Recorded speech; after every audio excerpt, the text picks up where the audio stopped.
യോഹന്നാന്റെ സുവിശേഷം 11-ാം അധ്യായം 35-36 തിരുവചനങ്ങൾ. യേശു കണ്ണീർ പൊഴിച്ചു. അപ്പോൾ യഹൂദർ പറഞ്ഞു, നോക്കൂ, അവൻ എത്രമാത്രം അവനെ സ്നേഹിച്ചിരുന്നു. എന്നാൽ അവരിൽ ചിലർ പറഞ്ഞു, അന്ധന്റെ കണ്ണു തുറന്ന ഈ മനുഷ്യന് ഇവനെ മരണത്തിൽ നിന്നും രക്ഷിക്കാൻ കഴിയുമായിരുന്നില്ലേ? നമുക്കറിയാം, ഏതൊരു കാര്യം പറഞ്ഞു കഴിഞ്ഞാലും അതിന് നെഗറ്റീവും പോസിറ്റീവുമായിട്ട് ചിന്തിക്കുന്ന ഒരു ലോകത്തിലാണ് നാം ജീവിക്കുന്നത്. ഇവിടെ നമ്മൾ വിചിന്തനം ചെയ്യേണ്ട, അല്ലെങ്കിൽ നമ്മൾ ആത്മശോധന ചെയ്യേണ്ടത് നമ്മുടെ വിചാരങ്ങൾ അല്ലെങ്കിൽ നമ്മുടെ ചിന്തകൾ ഏത് തരത്തിലാണ് പോകുന്നത് എന്നുള്ളതാണ്. അതിനുവേണ്ടിയാണ് ഞാൻ വചനം എടുത്തത്. ഇതാണ് സുവിശേഷം. ഇവിടെ യഹൂദർ പറയുകയാണ്, നോക്കൂ, അവൻ എത്രമാത്രം അവനെ സ്നേഹിച്ചു. നമുക്കറിയാം ഇതിന്റെ പശ്ചാത്തലം. ലാസറിന്റെ മരണത്തെക്കുറിച്ചാണ് 11-ാം അധ്യായം പറയുന്നത്.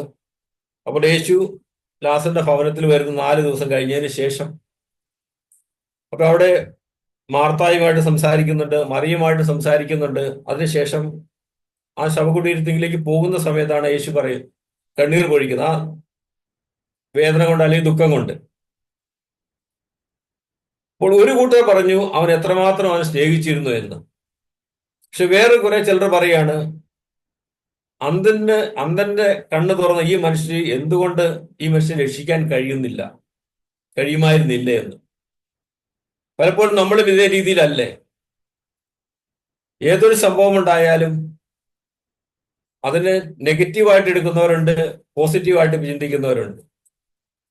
അപ്പൊ നമ്മൾ ചിന്തിക്കുന്നത് ഇത് മാത്രമാണ്. ഞാൻ ഏത് കൂട്ടത്തിലാണ് ഉള്ളത്? നെഗറ്റീവ് മാത്രം സംസാരിക്കുന്നതാണോ, പോസിറ്റീവ് മാത്രമാണോ എന്നുള്ളത്. അതുപോലെ തന്നെ ഈ അധ്യായത്തിലേക്ക് വരുമ്പോൾ 1-2 കാര്യം കൂടെ പറയാനുള്ളത്. 1-2 വിശ്വാസ പ്രഖ്യാപനം നടത്തുന്ന സന്ദർഭങ്ങൾ ഇതിനകത്തുണ്ട്. ഈ 11-ാം അധ്യായത്തില് അതിന്റെ 11 മുതൽ നമ്മൾ എടുക്കുകയാണെങ്കിൽ അവിടെ യേശു പറയുന്നുണ്ട്, നമ്മുടെ സ്നേഹിതനായ ലാസർ ഉറങ്ങുകയാണ്, അവനെ ഉണർത്താൻ ഞാൻ പോകുന്നു. അപ്പോൾ ശിഷ്യന്മാർ പറയുന്നു, കർത്താവെ, ഉറങ്ങുകയാണെങ്കിൽ അവൻ സുഖം പ്രാപിക്കും. യേശു അവന്റെ മരണത്തെക്കുറിച്ചാണ് സംസാരിച്ചത്. എന്നാൽ നിദ്രയുടെ വിശ്രമത്തെക്കുറിച്ചാണ് അവർ പറഞ്ഞതെന്ന് അവർ വിചാരിച്ചു. യേശു വ്യക്തമായി അവരോട് പറഞ്ഞു, ലാസർ മരിച്ചുപോയി. നിങ്ങൾ വിശ്വസിക്കേണ്ടതിന് ഞാൻ ഇവിടെ ഇല്ലാഞ്ഞതിൽ നിങ്ങളെ പ്രതി ഞാൻ സന്തോഷിക്കുന്നു. നമുക്ക് അവന്റെ അടുത്തേക്ക് പോകാം. അപ്പൊ അവിടെ യേശു പറഞ്ഞ കാര്യങ്ങൾ പോലും ആ ശിഷ്യന്മാർക്ക് പോലും പലപ്പോഴും തിരിച്ചറിയാൻ സാധിക്കാത്ത അവസ്ഥ. ഇത് പലപ്പോഴും നമുക്കും ഇത് തന്നെയാണ് സംഭവിച്ചുകൊണ്ടിരിക്കുന്നത് നമ്മുടെ ജീവിതത്തിൽ. ഇവിടെ വചനം ഒത്തിരിയേറെ നമ്മൾ കേൾക്കുന്നുണ്ട്. അതിന്റെ യഥാർത്ഥ അർത്ഥം അല്ലെങ്കിൽ എന്താണ് എന്നോട് പറയുന്നത് എന്ന് പലപ്പോഴും എനിക്ക് തിരിച്ചറിയാൻ സാധിക്കാത്ത ഒരു അവസ്ഥ, മനസ്സിനെയും കണ്ണുകളെ മന്ദമായിരിക്കുന്ന ഒരവസ്ഥ. അപ്പോൾ ഈ ഒരു അവസ്ഥയ്ക്ക് ഒരു മാറ്റം നമ്മളിൽ ഉണ്ടാകണം. അപ്പോൾ നമ്മൾ അതിനു വേണ്ടിയിട്ട് എന്താണ് ചെയ്യേണ്ടത്? എന്നാൽ ഇവിടെ തോമസ് ലീഗ അല്ലെങ്കിൽ ദിദിമോസ് എന്ന തോമസ് അവിടെ ഏറ്റു പറയുന്ന ഒരു കാര്യമുണ്ട്. ദിദിമോസ് എന്ന തോമസ് അപ്പോൾ മറ്റു ശിഷ്യന്മാരോട് പറഞ്ഞു, അവനോടൊപ്പം മരിക്കാൻ നമുക്കും പോകാമെന്ന്. അപ്പൊ അവിടെ ഒരു വിശ്വാസ പ്രഖ്യാപനമാണത്. യേശുവിനോട് കൂടി പോയി നമുക്ക് മരിക്കാമെന്ന്.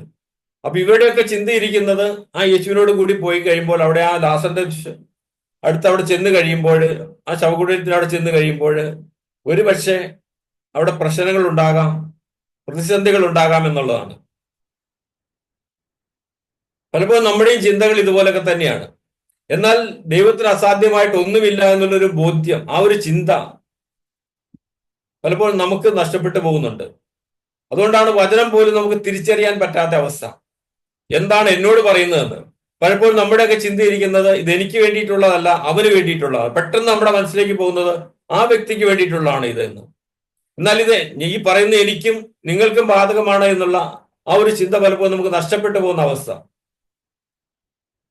പലപ്പോഴും വചനപ്രഘോഷം കേൾക്കുമ്പോൾ പറയും, ഇന്നത്തെ വചനം അവർക്ക് വേണ്ടിയിട്ടുള്ളതായിരുന്നു, അവനത് ശരിക്ക് കിട്ടി, അവന് കൊണ്ടു എന്ന്.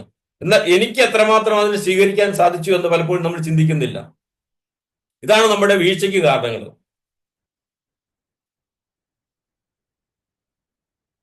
അതുപോലെ തന്നെ ഈ മാർത്ത ഇവിടെ വിശ്വാസം ഏറ്റു പറയുന്നുണ്ട്.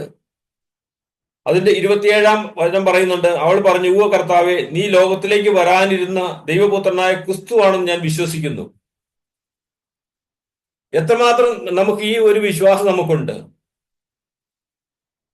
ഇത് ലോകത്തിലേക്ക് വരാനിരിക്കുന്ന ദൈവപുത്രനായ ക്രിസ്തുവാണെന്ന് ഞാൻ വിശ്വസിക്കുന്നു എന്ന് ഏറ്റുപറയുന്ന ഒരവസ്ഥ. എത്രമാത്രം നമുക്ക് ഇതിനെ ഏറ്റുപറയാൻ സാധിക്കുന്നുണ്ട് നമ്മുടെയൊക്കെ ജീവിതത്തിൽ, അനുദിന ജീവിതത്തിൽ. അല്ലെങ്കിൽ നമ്മുടെ ജീവിതത്തിൽ പ്രശ്നങ്ങൾ ഉണ്ടാകുമ്പോൾ, പ്രതിസന്ധികൾ ഉണ്ടാകുമ്പോൾ ഇത്തരത്തിലുള്ള ഒരു വിശ്വാസത്തിലേക്ക് നമുക്ക് കടന്നു വരാൻ സാധിക്കുന്നുണ്ടോ? നമുക്ക് ഓരോരുത്തരും ചിന്തിക്കണം, ആത്മശോധന ചെയ്യണം. അല്ലാതെ കേൾക്കുന്ന വചനങ്ങളെ ഒരു ചെവിയിൽ കൂടെ കേട്ട് മറ്റൊരു ചെവിയിൽ കൂടെ വിട്ടുപോകുന്ന അവസ്ഥയിലേക്ക് വരാതെ അതിനെ സ്വീകരിച്ച് അത് ഫലം പ്രകടിപ്പിക്കുന്ന ഒരു അവസ്ഥയിലേക്ക് മാറാൻ യാക്കോബ് പറയുന്നുണ്ടല്ലോ, കേൾക്കുക മാത്രം ചെയ്യുന്ന ആത്മവഞ്ചകരാകാതെ അത് അനുവർത്തിക്കുന്നവരാക്കി മാറാൻ. അതിനു വേണ്ടിയിട്ട് നമുക്ക് പരിശ്രമിക്കാം. അതിനു വേണ്ടിയിട്ടായിരിക്കും നമ്മുടെ ഈ ഓരോ വചന പ്രഘോഷങ്ങളും ഉപകരിക്കേണ്ടത്. വചനം വായിക്കുമ്പോഴാണെങ്കിലും ഇതെനിക്ക് വേണ്ടിയിട്ടാണ്, എനിക്ക് വേണ്ടിയിട്ടുള്ളതാണെന്നുള്ള ആത്മവിശ്വാസം അല്ലെങ്കിൽ ഒരു ബോധ്യം നമുക്ക് ഉണ്ടാകുമ്പോഴാണ് നമുക്ക് പരിവർത്തനങ്ങൾ ഉണ്ടാകുന്നത്.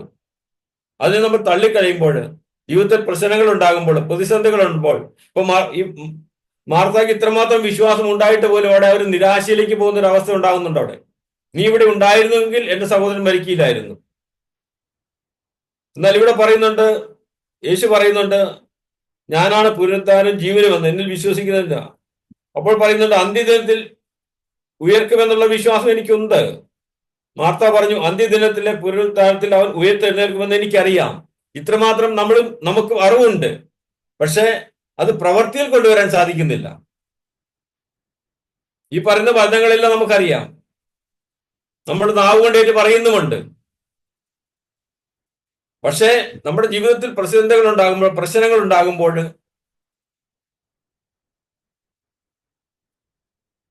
ഈ രണ്ടു തരത്തിലേക്ക് മാറുന്ന അവസ്ഥയല്ലേ നമ്മൾ. ഒന്നുകിൽ ദൈവത്തെ കുറ്റം പറയുക, ഞാൻ ഇത്രമാത്രം ചെയ്തിട്ടും എന്തുകൊണ്ട് എനിക്ക് സംഭവിക്കുന്നു. നമുക്കറിയാം, വെളിപാടിന്റെ പുസ്തകം 16:11 നമ്മൾ ഒത്തിരി കേട്ടതാണ്. വെളിപാടിന്റെ പുസ്തകം 16:11 പറയുന്നുണ്ട്, അവർ ദൈവത്തെ ദുഷിച്ചതല്ലാതെ ഒന്നും ചെയ്യുന്നില്ല എന്ന്.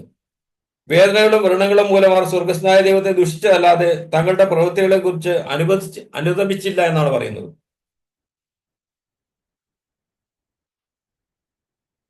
അതുപോലെ തന്നെ ഇവിടെ പറയുന്നുണ്ട്, അവൻ എത്രമാത്രം അവനെ സ്നേഹിച്ചിരുന്നു, അതുകൊണ്ടാണ് അവന്റെ കണ്ണിൽ നിന്ന് കണ്ണീർ വന്നതെന്ന്. എന്നാൽ ജെറമ്യായുടെ പുസ്തകം 13:17 പറയുന്നുണ്ട്, ജെറമ്യായുടെ പുസ്തകം 13:17 പറയുന്നുണ്ട്,